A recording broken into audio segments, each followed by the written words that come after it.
Hey everyone, Jim T. Graham with RCGroups.com, and today we're taking a look at the gigantic Opterra from Horizon. This thing is awesome.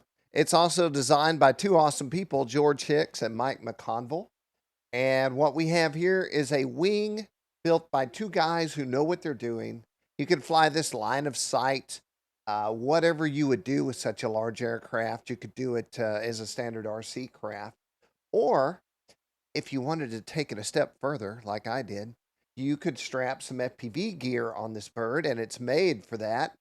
And there you can see my traditional flying stance, mouth open. You can see the wing behind me as I fly past myself. So what I thought we would do is take a look at what's in the box and build this thing. Let's do it. So the box it comes in actually is a carrying case for this. I didn't realize that till I was through, but be aware of that. So let's take a look at the swing and talk about things. First of all, the graphics are already on everything. We have carbon fiber and the aileron. Here is how the wings plug in. You see that we have a servo connector. We have a clip there that's going to pop in. It's all going to fit nicely. We have graphics already on the bottom, vortex generators top and bottom. It has everything, and it's straight out of the box like this. So you literally can buy it at an event and put it together and fly it. Super easy. That's the beauty of Horizon. Here's the star of the show, the fuselage area, and here's the receiving area of the wing. So this is where it plugs into. There's your servo uh, plug itself. It's noted with pause and egg. Some finger grooves so you could throw it. We'll talk about that too. I have a little experience there. Graphics on the bottom. They even have CGs marked on the bottom, which I love. Thank you so much. I marked the CG myself, but they did it for me. So there is a simple little, just a little button you push right here, and this pops that cover off. There is ample room in the top if you wanted to put some gear in there, like flight controller or something like that. And then look at all the room in the fuse itself. So there's the AS3X. Comes with a 40 amp ESC. Everything's installed. I've got to say that when I bound it, everything was like ready to go out of the box. Not even, I didn't have to trim anything. We have straps for the battery. I did add Velcro to that area for extra security. And then we have our battery power cable right there, ready to go. It does have this proprietary Horizon battery connector on it, so be aware of that. Before you purchase, you might want to buy some different connectors or make sure your batteries will fit that. I created a connector that would work with that, or an XT60 or whatever I wanted. So there we have it. Very large. I mean, whether you're flying at line of sight or FPV, this thing really will do everything. So, on with the show. Let's see what I'm looking at next. These are the winglets, and as you can see, that's how that's going to attach to the end of the wing. This actually has a little baggie full of plastic. They're not screws. They're, well, you'll see in just a minute. They go in a certain way, and then you turn to, I believe, the right, and that locks it in. So that's how that simply attaches onto the wing. We'll find the bag of thumb screws in a minute, but until then, let's look at the bag full of nose inserts. Now, this has inserts for GoPro Hero 3 and 4, but also, and what I used, is the inserts for Spectrum FPV cameras. Any FPV camera will work. And they also have weights. So there's your GoPro mount. And there's one that you might use for a Fat Shark type of camera. And then I had, I think, some Surveil Zone cameras. And I just found the one I liked the best. Mine didn't fit exactly in there, so I took an X-Acto and cut it. Here's one that's pre-weighted because you're going to want that nose weighted down. Since it might have a GoPro in it, they built it with that in mind. That is your retainer, your plastic piece, so be sure to put that on when you put your new nose piece on. You want to put the retainer piece on, which is also held on by two tiny screws. Don't lose those tiny screws. Be very careful. All right, what's in this baggie? I have to say I do enjoy opening up planes, especially from Horizon. Okay, there's your thumb screws. Okay, so there's two sizes. There's a large and a small. This must be the small. And that is how you attach the winglet. You just put it in off camera slightly, of course. And you can see that there's a slot in there. I'm discovering this on my own. And you get in the slot and then you turn. And then it's locked up. And that's it. How simple. Thank you, George. Thank you, Mike. Then to remove it, you just take it out and bang, that comes off. Now this is also, it's a tight fit by the way, but it's also how the wing attaches to the fuselage. But it's tricky. It took me a while to figure out how to get everything from the wing or onto the wing and then the wing onto the fuse. And I'm going to share that with you so you don't have to think of it when you do it. Also a little skid there to protect your wing. And now I've discovered the bag of weights. Why are these so awesome? I don't know. I was like excited. I can use these on this project and others. And I did use these weights to balance this. It only took 2. Here's a binding cable.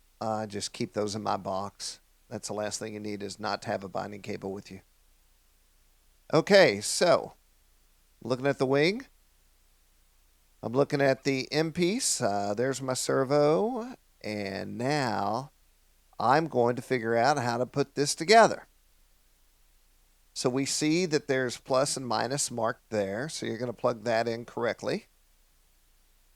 But wait, this is where the plot thickens. I'm going to cut and we're going to fast forward to when I figure out what I've done wrong. And I'm going to show you right now. There's an inboard fin that goes between the wings and the fuse. I kept trying to slide them over the tube in front of the wing, which obviously didn't work, and I knew it didn't work, but I couldn't figure out why it wasn't working. So here it is. This is going to, when you put it on, you see the little edge there. This was my first clue. It wants to live there. It also wants to, you want to pick the one that's going outbound on the wing here. There is a slot in this plastic piece I'm pointing at. This simply pops right there. And then you put the carbon fiber tube on. Please don't be like Jim. Please put this on first. I tried this like 10 different ways. The video was long. So now I'm putting the carbon fiber tube through the wing with the winglet mounted or just inserted there in the slot that it lives in. Then I'm going to slide this through. I'm going to say to you, please be aware not to grab any wires on your way through the fuselage. You could possibly, I guess you could disconnect them, break them, or whatever. So here I'm going through. It is a tight fit. Even I did this 3 or 4 times, and it was never just slid right in. It was pretty tight. So now I'm thinking, okay, I'm going to go flat, remove this wing. And I'd put all this together multiple times trying to figure out how it went. I've got the small tube on. So now I'm going to slide my tube through. Keeping everything nice and level. Yep. There's no wire problem there. All right. So I'm going to get close enough for that servo cable to plug into the inlet. And I'm also going to take the smaller front wing tube and make sure it's inserted properly in this first wing half I'm putting on. Adjusting the lights for perfection. Okay, so I'm noting plus and minus so I don't get all this locked up and have to undo it. And after this, the next thing you need to be aware of is you want to feed that servo wire into the wing as you're moving it on or towards the fuselage. That way it doesn't get caught between the wings or bound up or anything crazy like that. So I'm going to push it in. Then I'm going to put my wing together. Look at that, how easy it went. Wow. Okay, so that's good. Now your wing's on. The next time you do this, it'll be, or the next time I do it, it'll be much faster. You put in your thumb screw and lock it in. Bingo, bango, you're done. That's all there is to it. There's not 8 screws. There's not 20 things you have to carry in a little plastic box to the field. So we'll repeat and rinse. I'm going to drop this in. It's leaning towards the outbound side of the wing. And then I'm going to just do everything again. But we're going to watch it because I would want to watch it.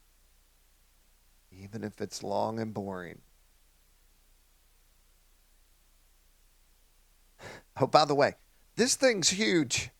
It is big. I was hitting the ceiling. I was hitting other aircraft that you can't see on camera here that were sitting on my other workbench. So there's Terry, the transmitter. Terry was invented in 1996. I noted to Jim Burke, who drew this image on a napkin.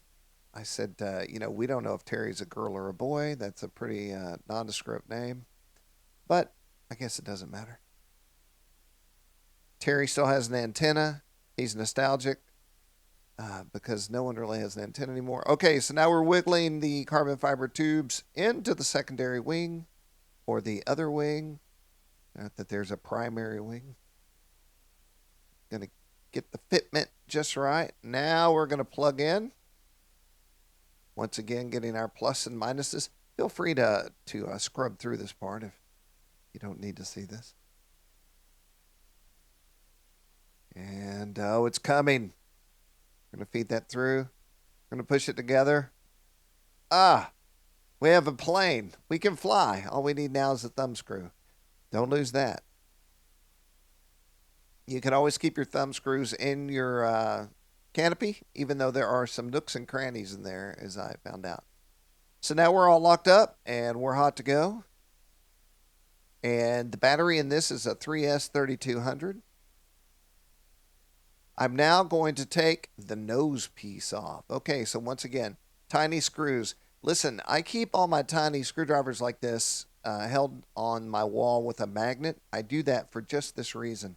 That way when I pull out a tiny screw, although I didn't utilize it there, it will actually stay on the tip of the screwdriver and not fall to my shop floor, which will result in me spending hours looking for screws.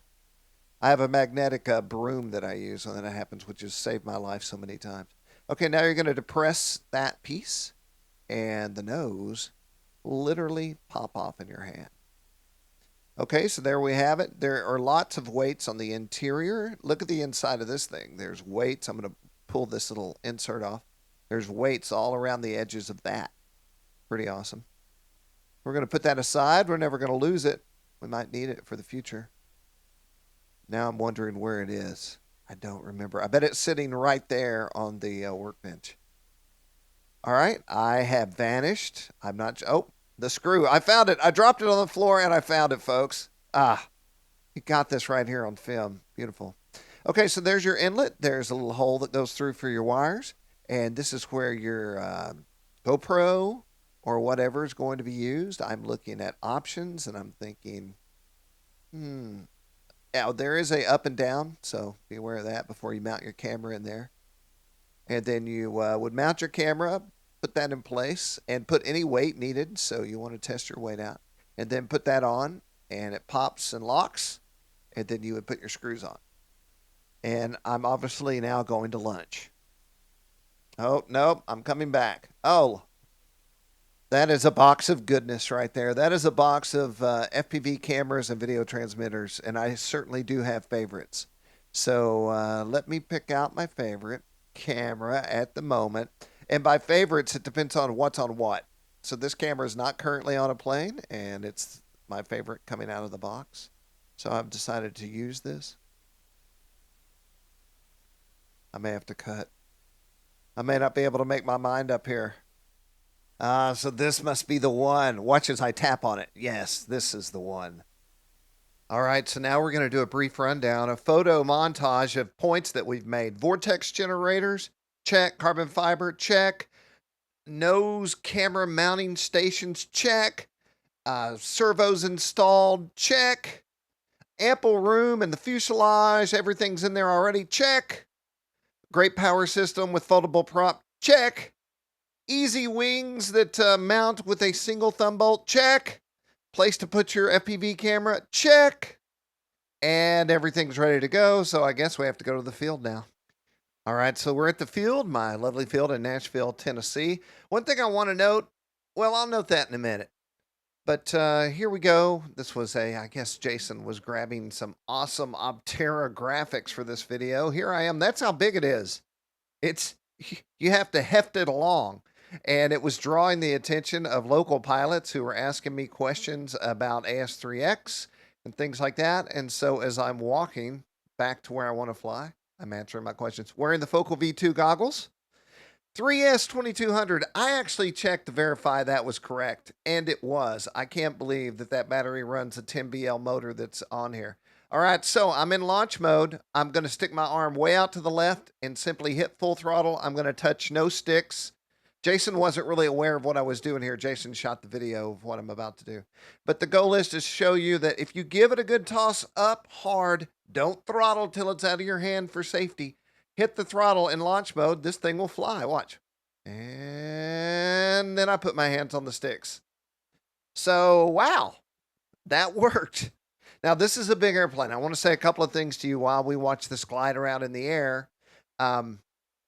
If you launch, if you throttle up and then launch and you don't follow through with your hand, if you don't throw it like you're throwing a football and your hand, you release and your hand goes down, that's how you're supposed to launch something like this if you're going to launch it that way. If you don't, if you launch and keep your hand up, that prop's going to go straight through your hand. It's graphic, I know, but it's something I feel compelled to tell you. Me, I like my hands. I'm a guitar player. So I throw it and then throttle up when it's out of my hand. And as you see, it made it. Also, it's heavy. Throw it harder than you think you should. So this is me. Look, I'm looking nowhere near the airplane. But the initial flight, I was a little tense. I was like, this is a big airplane. But really, I immediately realized this airplane flies great. I want you to see something. This is me stalling out the wing and the goggles in the AS3X, saving it. So in the goggles, I could not tell that I was pulling up so high. So look at that. It is a effortless throw. And this is the Maiden of the airplane. So I have to admit, I was slightly tense since I'd never flown this airplane before. And one thing I'm going to mention is, look how high I am. That's an amazing climb out. This is not a light airplane. I mean, for its size, it's light. But this is a big old wing. And I am pretty as high as I want to be right now. So that's great. Once again, running on a 3S2200. Are you kidding me? This is like this is the battery I might run in a small wing. In fact, it is the battery I run in small wings. Sometimes I'll run 1800s in smaller wings, but a 2200 is a standard pack for me. So what I just did there is I thought, something must be wrong. Am I in this? So there's a launch mode and then a secondary mode and a third mode. Secondary mode keeps you at a certain 90-degree bank level. And you can't get past that. Pulling a loop. Going for it right off the bat. I know loops are not 3D or anything like that. But in this big wing that I've never flown before, I wasn't sure how much altitude I would lose in a loop. I lost no altitude. I full throttled it at the top. I never felt like I was taxing that 2200. You know, nothing weird ever happened. So I'm blown away. Hello, everyone. I'm blown away at the fact that I can fly this wing on a 2200. I don't know how many I own, quite a few, so that's awesome. I would say if you're looking for something big, if you're looking for a line of sight airplane or a wing that you want to fly, and maybe take advantage of thermals. I'm not saying this is a thermaling plane, but I am saying that's a lot of wing right there. So line of sight is fine. If you're looking for something FPV that is easy to fly, this is it. It's a giant trainer. You could do math. You could say, I think I'm going to turn left or do this or that. And then you could do a math problem in your head while you did it. That's how gentle and easy this thing is to fly. So now I'm getting a little bit lower, getting over the soccer fields. Am I pulling a loop? What am I doing? I guess I'm pulling a high turn there. So at this point, I'm saying to myself, hey, maybe it's time to do a roll. I'm not sure when that's coming up. Oh, I hit it right on the spot. That's a roll. So that's how fast a roll is. I have to say, in real life, that roll felt much slower. I was like, because I have craft that will do just bullet rolls. And this thing is a little bit slow, but that's what a roll looks like. So this is what you have in the sky. It's just a giant wing. You could cut the throttle and fly around a pretty long time. In fact, landing is a chore because you'll cut the throttle, come around, and fly not only to yourself, but way past yourself and say, I've got to do that again. Come around and do it again. I guess ultimately, once again, my first flight, but ultimately I will learn how far back to chop to bring it in with us. Now we're doing some glamour shots. Hey, maybe I'll throw a glamour shot in right here. Let me grab one. Oh yeah, looking good. Pretty awesome. Okay, so while we're flying around, I'm going to talk about some things I'm impressed with. A, the build time. There is none, literally. If you watch this video, you don't have to figure out anything like I did. I did read the instructions, by the way. But I like to think things don't need instructions anymore because we are trying to be intuitive about things. Anyway, super easy. AS3X binding. Everything was already set up. I bound it on my radio. There was no trimming involved. It was from the factory trimmed. Now, the one thing it is the AS3X is on a two-way switch. This has happened to me on 2 different airplanes now. I have a smudge on this camera. I have to think. That's what it looks like. I need to look at that. Anyway, the AS3X somehow automatically gets put. I thought that was a possum that just went by. That's actually a dog. I was yelling, did anyone see that? And it was a dog of another pilot. So nothing to be worried about, a giant possum on the field. But the AS3X goes on a 2 switch. You got to have it on a 3-way switch because you have to have launch and then that mode in between where you can only bank to a certain degree and then full do anything you want, but still have the AS3X gyro. The gyro is important. Don't think that you want, I mean, you can free fly if you want to, but these planes were made to fly with the AS3X on it. And there's no reason not to because it's awesome. It's one of the reasons these things go around corners so well and feel like they track so well. And it's the secret sauce to the success of these Horizon birds. So don't feel like you're cheating. It is 2017. You know, we're not flying on rubber bands anymore. Although you can if you want to, just not on this airplane. So I guess I'm making high turns to get some more glamour shots. Let's take a look. Let's cut to the high turn glamour shot. Oh, yeah. Looking good. Showing the top and the bottom, trying to get it all. We've been doing this for years. We're experts. So anyway, it's awesome. The battery, the build, the stickers would have taken longer than the build, but they're already on there too. I like the stickers. I usually don't like schemes, so that's awesome. It's made by 2 guys I not only have heard of, but they're friends of mine. George Hicks and I played guitars together in fields. I believe Joe Nall and Seth. And Mr. Mike McConville, awesome guy. No one else you would, I mean, these are great guys to be building. I'm really going on and on about this, but they're great designers for a great airplane. I've said it before. I said it at Toledo to somebody. If I say I like an airplane in a review, I'm not blowing smoke. I really do. And I do like the Opterra. The only problem I have with this plane is that Matt Gunn really, really wants it. And so I have to figure out whether I'm going to fight him for it or just relent because I think he wants to really get fancy on this. I bet I'm going to land now. And if so, we're coming to the end of the video. Opterra Horizon E-Flight. Awesome. Thank you. Is it going to land? Yes. So easy. Anyone can fly this plane. If you're just thinking about getting it, don't think. Just go get it. Price is right. I'm Jim T. Graham with the RCGroups.com. I hope I've helped you in many ways with the Opterra from Horizon. Man, these are the kind of airplanes that make RC fun. It's just simple, fly great, easy to work with. I'm out of here. Bye.